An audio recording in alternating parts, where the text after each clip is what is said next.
Greetings and welcome to today's webinar. LinkedIn and Twitter can make or break your job search. My name is John Ruzek and I'm the Senior Director of Alumni Networks for the University of Minnesota Alumni Association. And I'm so glad you could be here today. We've had nearly 500 alumni and friends register for this webinar. And we're just absolutely delighted that you're sharing your time with us today. This is our inaugural webinar in a new free series being offered by the University of Minnesota Alumni Association, where we're having conversations with experts about career, life, and learning topics. Today's webinar is being recorded and will be viewable afterwards at minnesotaalumni.org/alumni webinar series. Just give us a couple business days to post it on our website.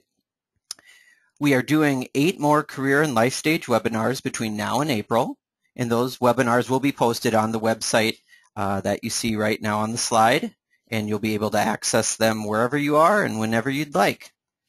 And if you're on Twitter right now, use the hashtag UMNWebinar. We'd love to hear from you out there. And also our UMN alumni Twitter account, and also Nadine, who you'll meet in a few minutes, our featured speaker today. Before we get started, I'd like to go over a few items so you know how to participate in today's webinar. You have joined the presentation listening using your computer's speaker system by default. If you would prefer to listen over the telephone, just select telephone in the audio pane of the GoToWebinar panel and dial-in information will be displayed. If you experience audio difficulties while listening via your computer speakers, this can be caused by having multiple software applications open, which can use up your computer's bandwidth and affect network performance. So feel free to close any unnecessary applications on your computer. Questions are welcome. We would love to hear your questions today about LinkedIn, about Twitter, about social media and the job search. So be sure to type in your questions in your control panel that you see on to the right of your screen, and we'll try to answer as many as we have time for today. Thanks to my colleague Aaron Strong Elliott for helping monitor the question stream today, and thanks to Tony with GoToWebinar for monitoring some of the questions that you type in if you're having technical difficulties as well. Without further ado, I'd like to introduce our featured presenter, Nadine Babu, CEO and social media strategist of Babu Social Networks. Nadine holds undergraduate and MBA degrees from the University of Minnesota's Carlson School of Management. After graduation, Nadine pursued her passion for marketing and sales and quickly established herself as a business development expert in the field of pharmaceutical and medical device sales. On the side, she parlayed a love for Gopher athletics into a website, gopherwhole.com, and learned how to leverage business through social media, and it has been wildly successful. This website has seen an increase of over 150% in page views from 2010 to present day. This entrepreneurial sports marketing venture is where Nadine developed her vision for Babu Social Networks, and she now helps companies and brands utilize cost-effective social media platforms to grow their businesses. I'm very thankful she's joined us today to talk about LinkedIn and Twitter and how to use these social media platforms for the job search, how to position ourselves online and make meaningful professional connections. Nadine, welcome to the webinar. Thank you so much for having me. It's such an honor to be here, and with fellow U of M grads, it really is a pleasure. Thank you. Awesome. Well, great. Let's get this started. Let's do it. Let's do it. Let's launch some polls. Let's get some interaction going right away. I'd actually love to know from our audience, what forms of social media do you use in a job hunt for professional purposes? Facebook, LinkedIn, Twitter, Google+, or other? We'll just take a couple seconds to let you all answer that so we get an idea of where you're coming from. All right, keep those responses coming in, people. They're coming in fast and furious.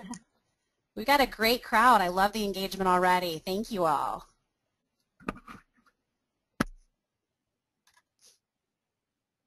Okay, we'll give a few more seconds and we'll close this one and let's share the results here. Okay, great. It looks like there's a lot of comfort with LinkedIn for sure.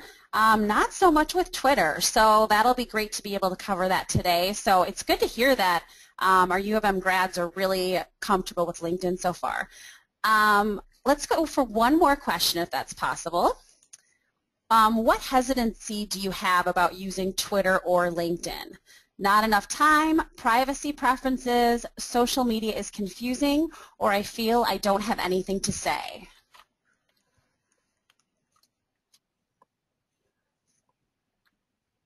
Keep voting. We appreciate all your votes. This will give us a good idea of what we need to cover in this session as well.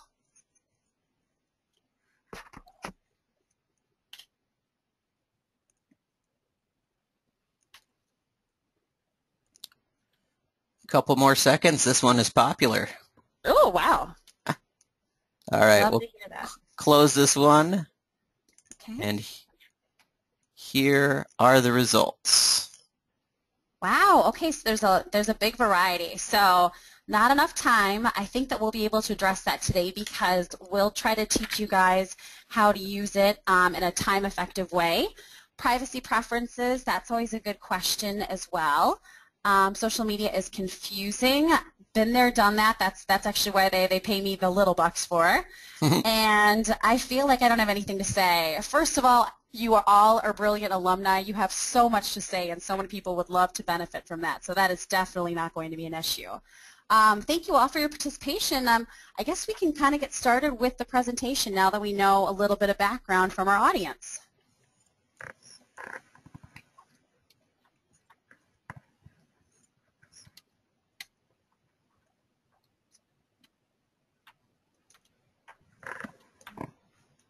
Oh. One bit of technical difficulties. We're trying to advance the slides. First timers here.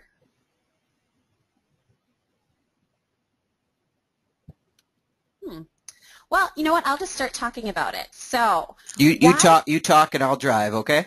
Okay, that'll be great. Thank you, John. Why can this make or break a job search? So recruiters review candidates' social media accounts. Companies and recruiters are both on these platforms. You can expand your professional network. You can contribute to industry conversations. And most importantly, you can build your own brand. This is absolutely huge to be able to do that. And you have an opportunity to do it for such a wide range of people and have a reach that you would never have just from the people that you know. So okay, why? Nadine, I think I gave you back the mouse control. That was there was a technical difficulty with the poll, so you should be able to steer now. Perfect. Thank you very much. Okay, so why Twitter? Twitter is an information network made up of 140 character messages called tweets. It's an easy way to discover the latest related news to your subjects that you care about. Twitter contains information you will find valuable. Messages from users you choose to follow will show up on your home page for you to read. It's like personally being delivered a newspaper whose headlines you'll always find interesting. A newspaper that basically is made up exactly and tailored to you. You can discover news and its happenings, learn more from the topics that are important to you, and get the inside scoop in real time. And Twitter is something that is absolutely growing. I just checked yesterday, over 230 million people are on Twitter. It's got a huge network, and that's growing every single day. So this is not a fad that is going away. So what you want to do is create a Twitter account to showcase your professional profile. This is mine, as you can see. And you want a professional picture up.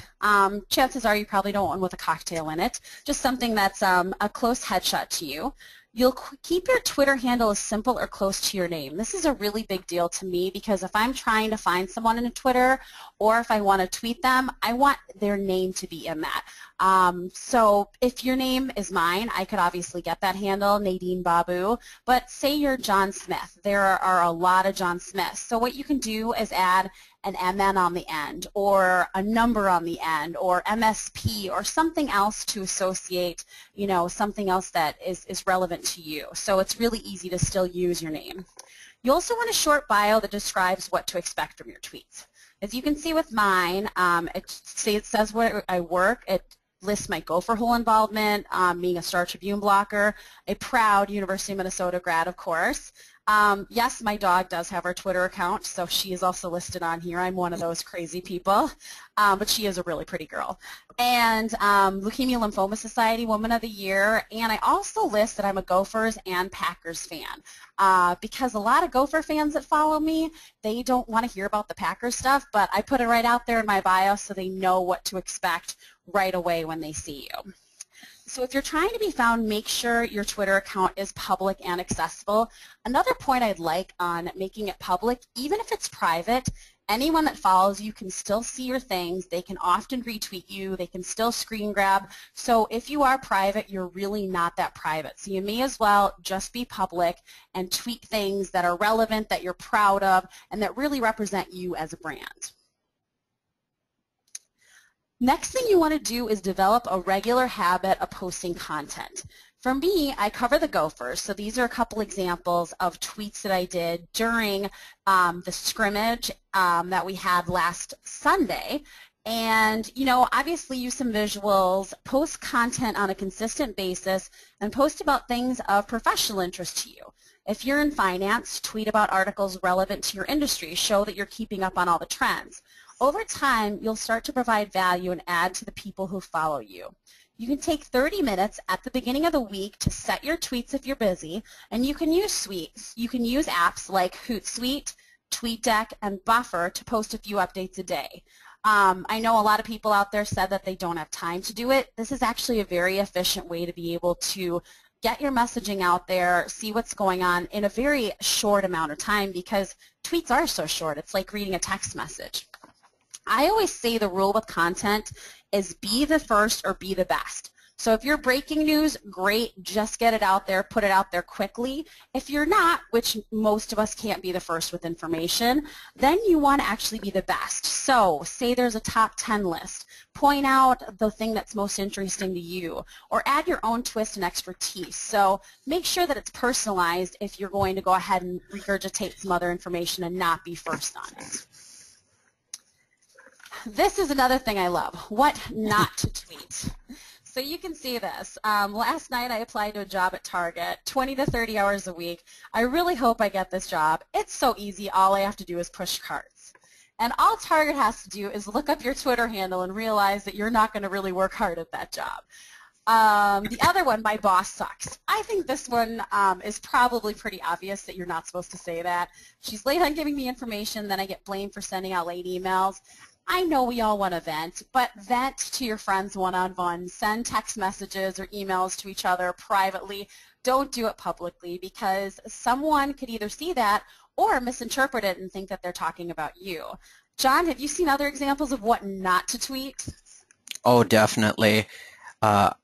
It applies both to professionals, and I've seen it from students as well. And these are public Twitter accounts.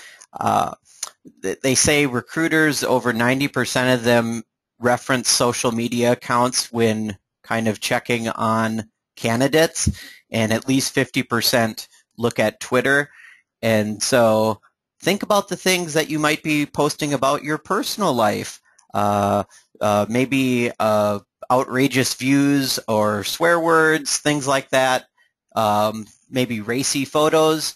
There are lots of things out there that really aren't that hard to stumble across or do Google searches on, and you do leave a digital trail. So I would say, especially if you're approaching Twitter from a professional branding standpoint, think about those things as well, because whether it's talking about current or past employers or just a wide variety of personal things, you just have to remember who your audience is and who's out there listening.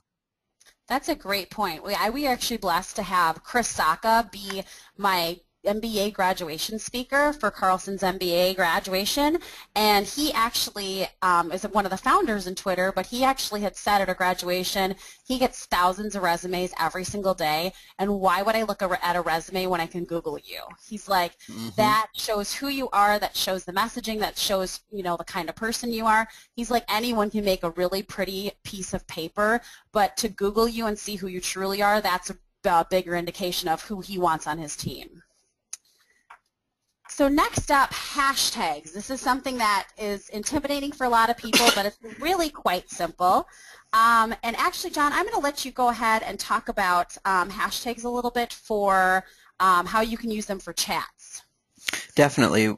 With Twitter, think of hashtags as search terms. So when you insert that pound symbol before a word, that's a real easy way for other people to find the content that you're posting, or a great way for you to search for content that's of interest to you. And so from a professional standpoint, I just used this example of a tweet that I did about University of Minnesota alum Pat Fallon, as far as an article that was in the Harvard Business Review about his company and some of the creative risks he gets his clients to take. I thought from a social media standpoint that would be of interest to some of the higher ed social media folks that I follow and discuss things with on Twitter. And so the hashtag HESM, higher ed social media, that's one that I tagged it because I thought that would be of interest to my colleagues nationwide here in the state of Minnesota. And there's just unlimited examples of how you could weave that into your own industry or professional interests, both to search for topics, but then also to get that out in front of other people. And so with this one, it was really more about some standard hashtags, but obviously, you know, whether it's a particular topic, like right now, Ebola is probably trending, or other keyword topics that would be of interest to you from a professional standpoint, definitely explore the hashtag function of Twitter. Absolutely, and hashtags are a way to be able to show up in feeds that you wouldn't otherwise be in, because Correct. it is a worldwide search for hashtags. So, for example, if I have a Gophers hashtag, I'm seeing every single person in the world that's tweeting about the Gophers. So it also brings attention to people that, hey, maybe I should be following, maybe they're providing a lot of interesting content. So using those is crucial to be able to follow things and get noticed as well, like you had said. Mm-hmm. There are also hashtags for career tips. So you can use things like job search, career advice, resume. I know locally MN Jobs is one of them. Many specific job chats meet at regular times during the week. You can join in live or search hashtags to gather the information afterwards, which is also nice too. It's an easy way to find specific information in an arena like Twitter that has a lot of information to sift through. So what is next as far as Twitter? You've got your profile, you've learned about hashtags. Now you really want to start following people. You want to start following people, businesses, and recruiters in your industry.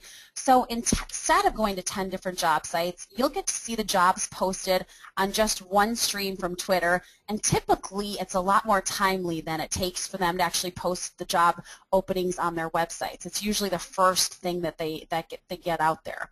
So you'll follow job websites. The more you follow, the more opportunities will pop up, and interact with them. That is such a huge part of social media, is interacting.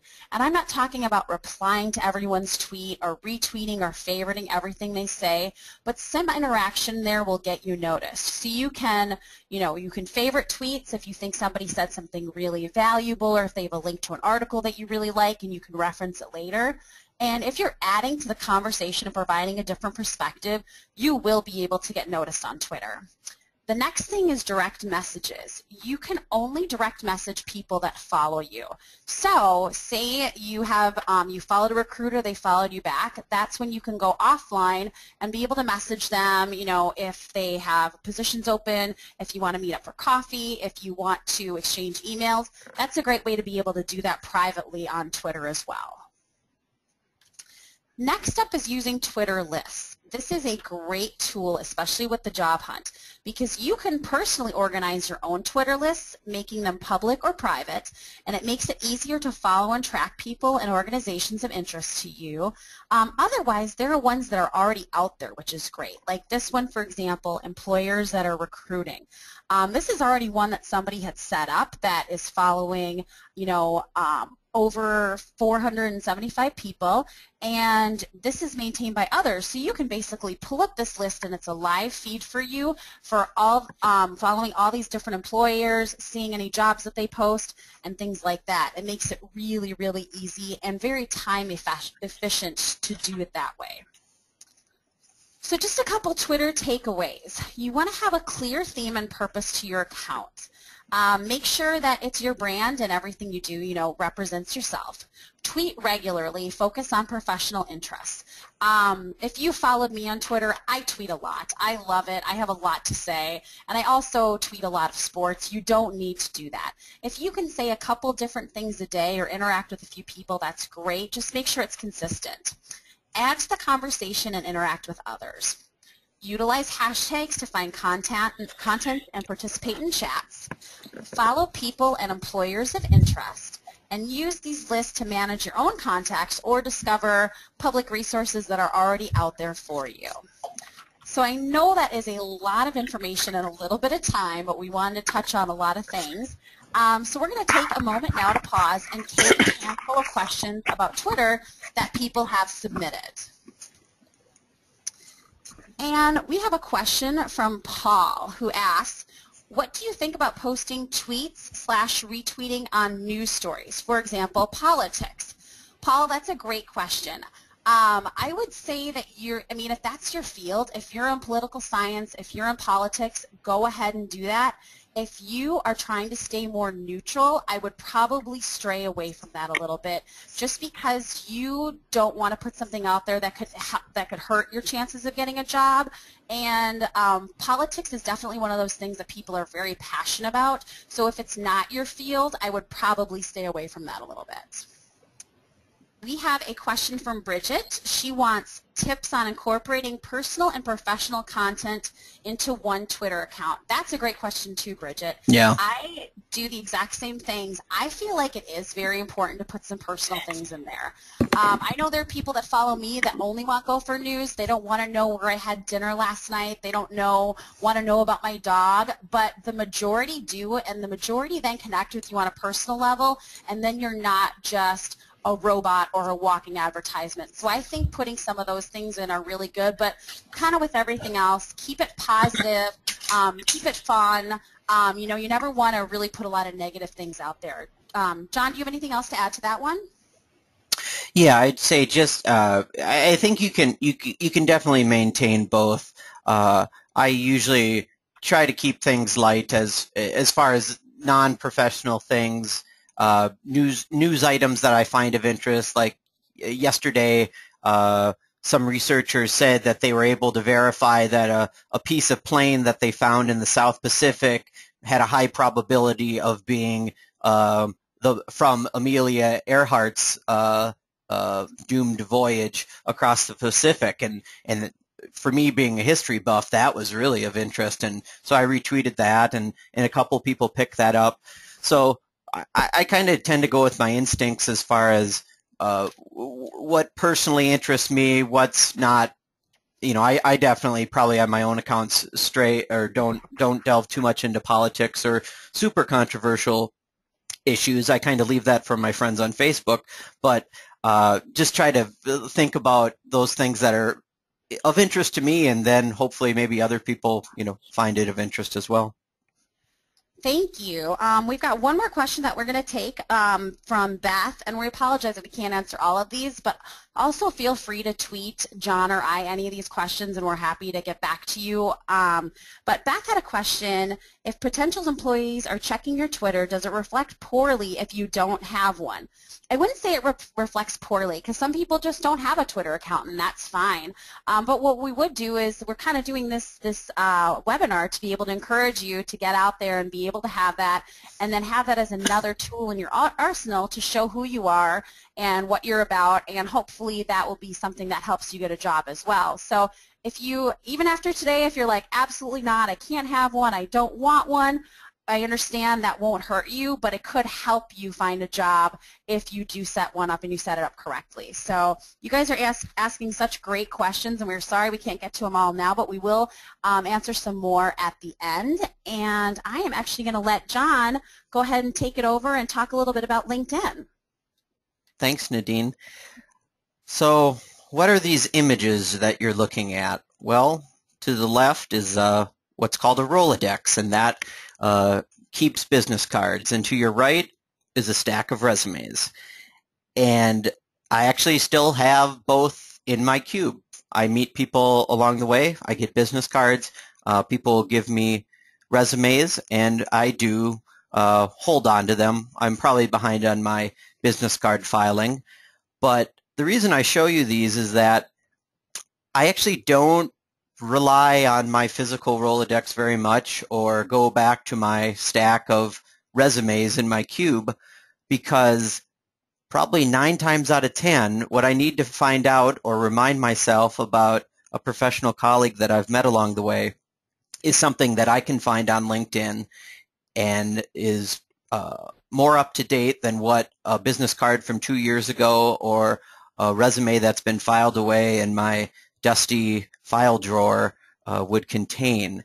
And that's why I feel LinkedIn is the professional network that more and more people are gravitating to and keeping that professional presence. Kind of going back to the earlier question, I'd say it maybe be becoming more unusual for someone not to have a LinkedIn profile if a recruiter was looking versus Twitter. And so I would encourage both, but definitely LinkedIn is of importance. Over 300 million people worldwide are on it. It's different than Facebook. You're not going to see pictures of people's kids. Probably more of the light, fluffy stuff won't be on there. But in my opinion, LinkedIn is where you can let your professional self, your professional brand shine, and people from all sorts of industries are on it. Business, nonprofit, science, education, engineering, law, healthcare, and even college students as well. College students, if you're listening out there right now, LinkedIn is a place to be, both to educate yourself about positions and also to connect with others in your network. So first and foremost, have a complete LinkedIn profile. It doesn't need to be exhaustive, but put a little bit of work into it to fill out some of the main areas. So have a complete name, have a full description of your title and what you'd want to be known for, because these are the types of things that will show up in Google searches, or when people do an initial search on LinkedIn, this is what it will show you. So sometimes I've seen the mistake where students are start an account on LinkedIn and it will say student at University of Minnesota, and they ultimately end up getting employed, and so they'll update their experience, but they don't update it up here, and so the initial look that somebody sees then it still says student at University of Minnesota. So update those titles, update the job description, your titles, put in some descriptors as far as really describing what you do in a brief yet informative way. Insert those keywords that you want recruiters and others to be able, like if they're searching for engineers or sustainability, or think of all sorts of industry and career specific terms that might apply to your field. Make sure that you sprinkle those in the top section and also in your descriptors, because the more you strategically place those, the more those will rise in search optimization within LinkedIn and beyond. And be sure to make the most of the contact information screen here. This is where, as you edit your profile, you can choose to list a Twitter account or list your preferred email. So if you'd like your work email shown versus a personal account, you can set it here. You can set links to company websites. It's just a great way for people to find easy and the preferred ways to contact you. And lastly, have a photo. So many it isn't as it's becoming more and more common that people have photos, but there are quite a few people who don't have photos. The one thing I will give a plug for as far as having a photo is that they say that if you do have a photo of yourself, it increases the views of your profiles about 11-fold. So it doesn't have to be a professional photo. It doesn't have to be a glamour shot, but just get a photo that's high resolution, in focus, close up, not far away. You're smiling. These are things you can take on your iPhone or Android and crop it appropriately and just set it and forget it. It really helps, I think, tell the personality a little bit more and makes your profile more approachable. And some of the other things that you can do with the profile as well is reach out to past coworkers, employers, bosses, ask for a recommendation of your work, and over time that can be very nice supplemental material to the types of formal references that you list during a job search. Or if a recruiter is looking at your profile and they see, wow, 20 people have recommended Nadine for all this past work that she's done, both within business and also in the community, I think that really speaks volumes. And I would approach those recommendations just from a sincere standpoint. Only approach the people that you think could speak well to you. And if you're ever in a position to write up a recommendation on somebody, definitely do it. And also within profiles, list the skills that you would like to be known for. And that can help also recruiters and other people who come across your profile see what you consider your strengths areas. So I believe this is Nadine's strengths or skills, and so social networking and marketing, and you can use preset skills that LinkedIn offers. You can type in ones that maybe don't exist too, but just keep it simple. Others can endorse it. Don't put tons of worry or weight on this. It's just another way to build up your profile and be a little bit more visible when people come across your page. With LinkedIn, it's definitely important. You don't have to be a constant poster, but just be sure to share content and be purposeful about it, because that's a way where you can get out in front of people and share content, much like we were talking about with Twitter. Share content that's professionally of interest to you. And Nadine has a really great example that I'd like her to talk a little bit more about. Thank you. Yes, one of the things that I feel is true about content is you really, like John said, use something that's purposeful. If you read something that you really enjoyed, share that. Don't just force out things because it's a link and an article and you should put it out there. People will see that and they'll see what's genuine or not. This was actually an article that I had posted about our head coach, Jerry Kill, that was done in CNN, and it was one of the most well-done pieces I had ever read, because they talked about him not only as a coach, but his struggles to get where he is today and his battle with epilepsy. And the thing that was really unique about it is the author, Wayne, actually had a son with epilepsy. So he told his son's story in there as well. It was intertwined. And this son is looking up to Jerry Kill like, wow, you're a head coach of a Big Ten football team and you have epilepsy. So I can do that. Even though I've had 500 seizures, I can do those things. And honestly, I don't think I have a dry eye anytime I read through that. And it's one of those things where I posted on here. You obviously want to post about what you're doing and things like that, but you need to share the love and really talk about other people. It shouldn't all be just one-sided and about yourself. If you have something that's really great to share, go ahead and do something like this. Definitely. And kind of the same rule of thumb with Twitter is posting those things that are that you find of interest. I find gravitates towards other people in your network, and even if somebody isn't maybe liking a post or commenting on it, do know that people look at it. As I talk with alumni and friends, I post probably a little bit more than others on LinkedIn, but even if they're not liking it or commenting it, so many people have said, hey, I heard about this event from what you posted on LinkedIn, or I saw that this was happening at the University of Minnesota. That's really great. That's telling me that it's helping to keep people informed, and that's just a nice benefit of expanding your LinkedIn network, and that really speaks to the importance of being purposeful about connecting with the people that you know who are already on LinkedIn, your friends, coworkers, former supervisors, people that you meet professionally.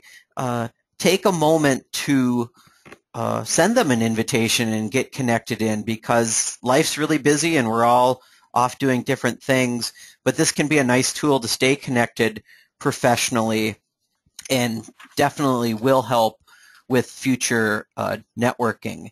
And one element of being active that is a benefit to LinkedIn is that you can kind of start to see the fruits of your labor. And Nadine pointed out this interesting feature that I'd like her to talk a little bit about.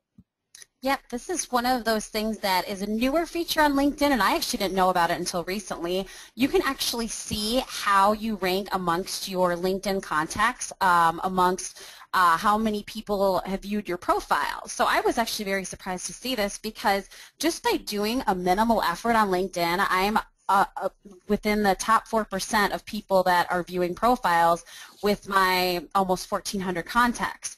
And really all this is doing a couple updates. Obviously, I updated about this webinar. You have a couple things, articles that you'll post. I'll do things, if I'm with my team and we're doing something great. But it's really not a ton of a time commitment. It's really just a couple times a week, just filling in that status update, putting something purposeful up there, and having it be genuine to what you are and what your brand is. And you'll see how you can set yourself apart, and then that means that you're in the feeds of people, you're in the forefront of people's minds, they're seeing what you're doing, they're following you.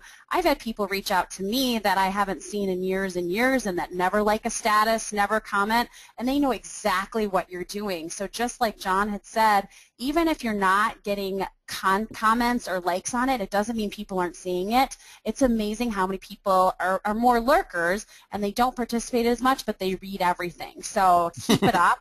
And yeah, and I mean, personally, I would love for a lot more of you guys to comment and like things, so I know. The silent majority, as they say.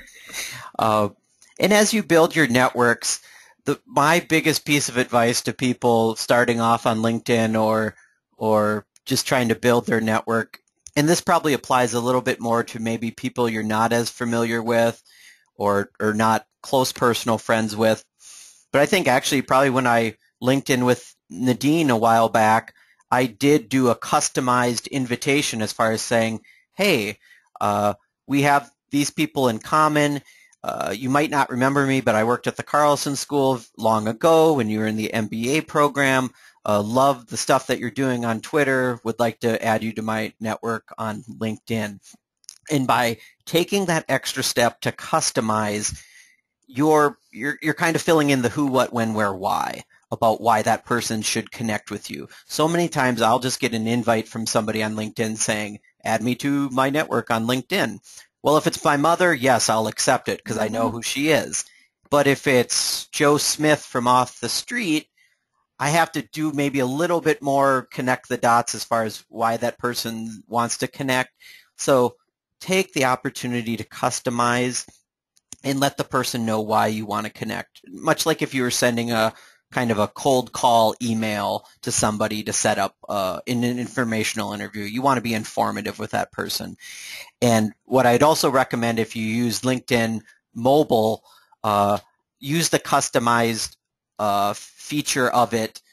It's in the upper right-hand corner. You'll want to select on it. I did not invite Conan O'Brien as the image shows, but it just shows that even on, at least on the phone mobile device, you can customize that invitation, because otherwise people really aren't sure what you're wanting to connect about, or they're maybe fill in their own conclusions about why you want to connect.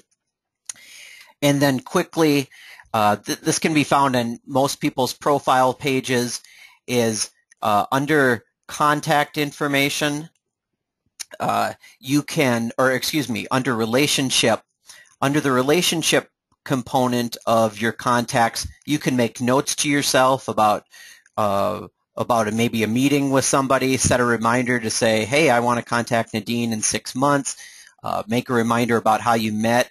And under the tags function, it's kind of like lists with Twitter. You can make labels to organize people. So people from work, people from college, sky's the limit on as far as how you want to do that. And it also keeps track of LinkedIn messages that you send back and forth as well. And then under contact info, as we talked about before, it will list the person's preferred contact information. The one thing with the image down here that I wanted to point out, this is a person by the name of Paul, who I'm not connected with on LinkedIn. However, and this will vary from profile to profile, he has some publicly viewable contact information that he has decided to share. Always click on that contact information icon if you're wanting to find out more information about people. A lot of people post their Twitter accounts on there. Sometimes maybe I don't want to send a formal connection to connect with somebody on LinkedIn, but hey, they have a Twitter handle. I'll just go follow them on Twitter because following and things like that is just more common on Twitter. So check out that contact information, and then also by clicking the star, you can build out relationship notes on those people as well that you're not connected with, and those are things that only you would see. Also thinking about the job search, follow employers and companies that are of interest to you, whether it's Fortune 500, nonprofits, government agencies, educational institutions. So many employers have what's called company pages on LinkedIn. Land O'Lakes here is one example.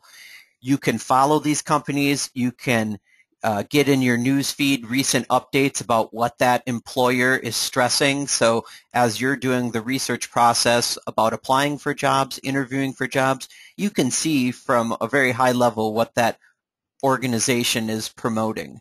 You can also see who in your network maybe works there, or second degree connections as far as people who could maybe make an introduction to somebody at Land O'Lakes. And that's really, I think, a tool that maybe people don't utilize as much. I'm going to put in a plug now for utilizing groups that are on LinkedIn. Groups are basically what they sound like, groups where you can join around a variety of different interests, whether it's former employees of General Mills, whether it's people interested in social media in the Twin Cities, recruiters, probably whatever your industry is, there's a group for it on LinkedIn. So definitely explore that. I will put in a plug for the University of Minnesota Alumni Association's LinkedIn group. We have nearly 28,000 alumni, students, and friends on that group. A lot of times people talk about, hey, I can't find alums or can't figure out the career path to go with this major. We have 28,000 people just within this group that have joined to affiliate with the University of Minnesota. It's a great resource. We also have some subgroups around advice and opportunities. We started an entrepreneur startup group too. Many of the colleges here at the University of Minnesota, Carlson, Public Health, Science and Engineering, except liberal arts, the majority of them have LinkedIn groups. So check those out. It's a great way to connect with fellow alums. It's a great way to connect with people across different disciplines. Another quick tool that I always love to plug is linkedin.com/alumni. This is a dynamic search tool where you can search any higher ed institution. So with this screen grab, I've searched University of Minnesota Twin Cities, and it's showing me that 195,000 records list University of Minnesota Twin Cities on their LinkedIn profiles. And from that, I'm able to, through clicking and sorting, I'd be able to theoretically say, show me all the people in Minneapolis-St. Paul who work at 3M who are in engineering. It's a dynamic tool. You can insert keywords. It's a really fun thing to play around, and it's a great way to look at that career path. And then lastly, LinkedIn has a jobs function where you can search for job titles, keywords, company names. You can set preferences as far as the geographic regions that you're looking for. You can save job searches. Some companies let you apply for jobs directly through LinkedIn, so it's a developing process as far as this part being built out. But it's definitely another tool to use. If there's any college students listening, LinkedIn.com/student jobs has job postings for current college students or students who are nearing graduation. So that's something specific that you can check out. And a plug for the University of Minnesota for our students and also recent alumni. There's goldpass.umn.edu. That's also another job posting board here at the university. So just remember, LinkedIn, there's 300 million people on that network. As you saw, there's 195,000 people who list U of M Twin Cities on their LinkedIn profile. So it's a great network to connect with.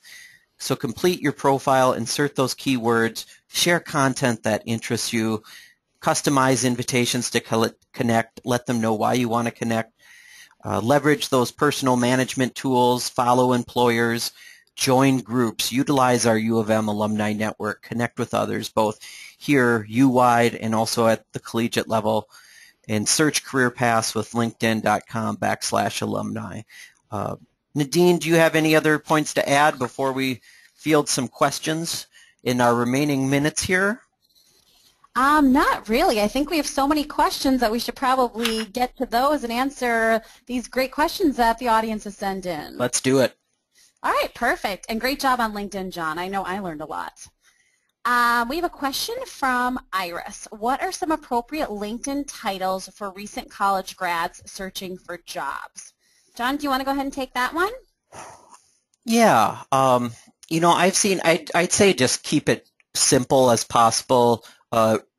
Recent graduate seeking sport management position, or recent graduate seeking position with major league sports franchise, or something where it is acknowledging that you've graduated but maybe are still in job search mode. Definitely don't let it default to, like, let's say you're in a job right now. Let's say maybe like one of your past jobs during college was a server at Buffalo Wild Wings. But if that's kind of your side job, sometimes people don't take that out of the main header. So definitely the main header description lists the thing that you want the employer to see. And I'd say just be honest about it, but be descriptive as far as what career path you're looking to get into. And think of those keywords. What would you want people to find you by? Absolutely. The one other thing I'll add too is I know I interview quite a few people, and one thing that I'm impressed with is even if they haven't found their full-time job is to still have something within their field. So even if you're working at B-Dubs to pay the bills, if you're volunteering or if you're doing a non-paid internship in the field that you like, that's great to have. Absolutely. Until you find your permanent job. Yep. And on LinkedIn profiles, I didn't touch about it, but you can actually add in volunteer components to your profile. So if you don't have that professional experience, you can really highlight those volunteer experiences and skills that you're building up in those areas as well. Okay. Perfect. We're actually going to merge two questions together from Stephen and Liz. Stephen asked, should we replicate exactly paper resumes on LinkedIn profile in experience? And Liz had asked, how is it different than a resume? How is your LinkedIn profile different than a resume? I feel like LinkedIn is an extended resume, so it won't be the exact same as your paper resume. I think it's a way to really show a lot more things that you've done. You're not restricted to, 1 page or 2 pages. You can go ahead and have those recommendations on there. You can have a great summary, a description. You can have your status updates. So I think that it's really an extended version of your resume, and that's how it differentiates. Mm-hmm. I think that's a great take, and some we weren't able to touch on this for the LinkedIn profiles, but you can also add to your job experiences. Let's say you have a great video link of you giving a webinar. You could link that webinar within your LinkedIn profile, or add a photo of you. Maybe with a volunteer experience, add a photo of you on a Habitat for Humanity build or things like that. Things that would look weird being inserted into a formal resume are kind of some bells and whistles that you can add to your LinkedIn profile. I agree. I definitely don't think it should be a carbon copy of your resume. I think it should be a little bit more succinct. But I think one other pitfall I've seen is people use, I believe there's a tool within LinkedIn that allows you to upload your resume and then kind of use that as a template to start building out your profile. You can upload it, just don't leave it as that, because it looks really weird, and it's just put a little bit more extra time into it. Great. The next question from Tara, I apologize if I'm pronouncing your name incorrectly. If someone wants to write a recommendation, do they have to be on LinkedIn? To be a recommendation on LinkedIn, they do have to be on there. And that's just, that's kind of just how it goes with that. You have to be able to log in and do that. However, this is a non-social media tip. I know I love getting recommendations from people that I worked with that you can just have in your portfolio. So if that's the case, go ahead and get those recommendations and have those always on your side for you, because that's always a good thing to get under your belt. Absolutely. Next question we have is from Pam. Sometimes there's not an option to personalize the message. Is there a way to do that? John, do you want to get that one for LinkedIn? Yeah. I've come across that like one or two times. For the most part, what I always do is I go to the person's profile page and click on connect. And about 99 out of 100 times, it will give me an option to show that customizable screen where I can say, we've done business together, and write it out a little bit more. Where I've seen the mobile devices have been a little bit more trickier. For a long time, I couldn't figure out how to do it on the phone, but then found the icon that's in the upper right-hand corner. I have an iPad as well. I've found that and if somebody has this, tweet it to me or shoot it to me on email. I haven't found a way to customize versus on the iPad version of LinkedIn. So that'd be my 2 cents. Okay, great. Thank you. Next question we have is from Dan. Can you remove someone from your LinkedIn list if you accidentally accepted them? Well, Dan, if you accidentally or purposely accepted them, yes, you can remove them. Removing a connection is very easy. You can just go to the connections profile, and then you move your cursor over the arrow icon next to the button in the top section of the profile. The button name may vary, and then you can select Remove Connection. And then you review the list of effects of removing the connection and click Remove. So it's actually a pretty simple thing to do. And if you have any questions on that, go ahead and contact us again. Also, a quick Google search can help you with that too. But I know I personally remove connections too if they've spammed me a lot. If you get a lot of those form messages and spam, I have removed them. Yep. Let's take one more. One more. We've got a lot more, John. Well, the thing is, I think we'll have a log of the questions, and so we'll try to follow up as we can post-webinar. Absolutely. So is this actually from Nadine? Well, this is the question that we're answering because it's from another Nadine. So you just jumped to the top of the queue, girl. Is it common to randomly connect with people you have not formally met? And is it acceptable to accept someone if you find them helpful?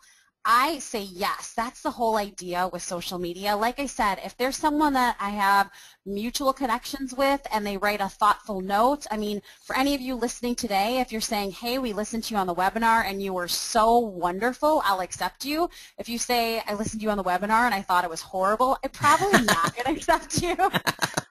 But yeah, so that's a great way to build your network. And I mean, honestly, for me personally, I have gotten so many referrals to people that I have never met, that have followed me, that we've interacted. And you honestly, you get to know people. I mean, even John and I followed each other on Twitter for a long time before we met, and I felt like I knew him when I met. So it's a great way to be able to do that. Obviously, be a little conservative in accepting people. Make sure that they don't look like, that they're spam, or, that they're in a legitimate business, and they also have some mutual friends. Those are always kind of screeners that I use. Anything else, John? Definitely, yeah. Use your personal preference. If you're reaching out to someone who you don't know as well, just be as informative as you can about your interest in connecting, and just be sincere about it. And I think that'll be fine.